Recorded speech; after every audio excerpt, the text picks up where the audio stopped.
Here's the breaking news. Bill Shine, Deputy Chief of Staff for Communications, has, as of last evening, handed in his resignation, and the president accepted that resignation.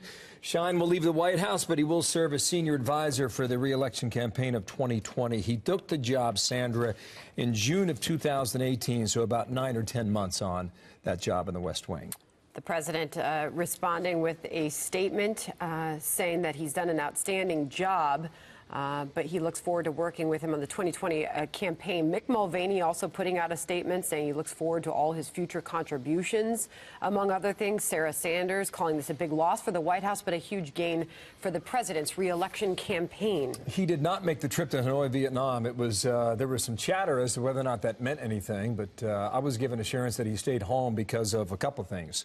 The Michael Cohen storm that was brewing back home, and also the upcoming CPAC appearance that happened Saturday last weekend. John Roberts from the North Lawn picks it up from there. And John, what are you hearing?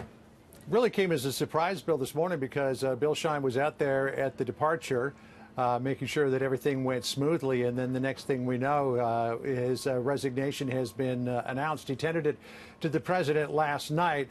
I mean, here's one of the things that we do know, that he's probably going to be joining the campaign at least in a consulting position, if not officially an employee of the campaign. I was told a moment ago that he probably is likely joining the campaign full time.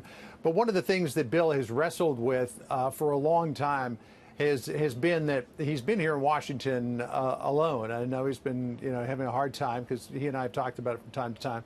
Without giving too much away in terms of private conversations, had a hard time not being with his family, and had a hard time having an opportunity to get back and forth to see his family. So that may have played into it as well. And then, of course, there was that big New Yorker article that was out the other day that talked about there being a direct connection between the White House and Fox News vis-a-vis Bill Shine, and the fact that he was still being paid by Fox News as part of his severance package while still working at the White House. And maybe he felt that that was too much of a distraction. I don't know for sure, but I mean, that's part of what could have been playing into all of this. I know that the president did appreciate all of his input.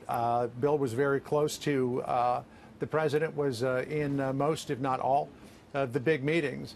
But it is quite a shock that he was there this morning, and now we learn that he's going to be walking out the door. Who would take that job, John, and what does that job entirely entail?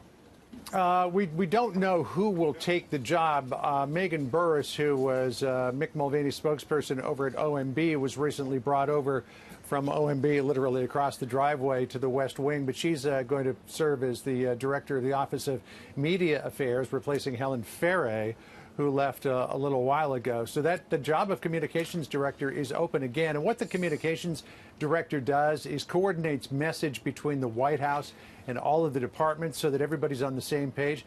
But the role that Shine filled was a little bit different than that, in that I mean, he was a main liaison to the media as well. So he was almost serving in a parallel capacity in many ways to Sarah Huckabee Sanders. So no idea who might fill that bill. I mean, there are all of the usual suspects' names that come up, but at this point, we're still, digging to the bottom of why exactly it is that Bill decided to leave, as opposed to who's going to be replacing him. But we'll probably find that out soon enough.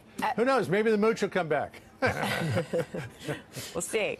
John, while this news is breaking, obviously these are live pictures that we're seeing on the ground there in Fort Benning, Georgia. Air Force One just landed. You saw the president, the first lady, and his son have just boarded Marine One. They're now on their way down to Alabama to survey the damage there. That is the latest on the president. We continue to keep these live pictures up. John Roberts, last words, please.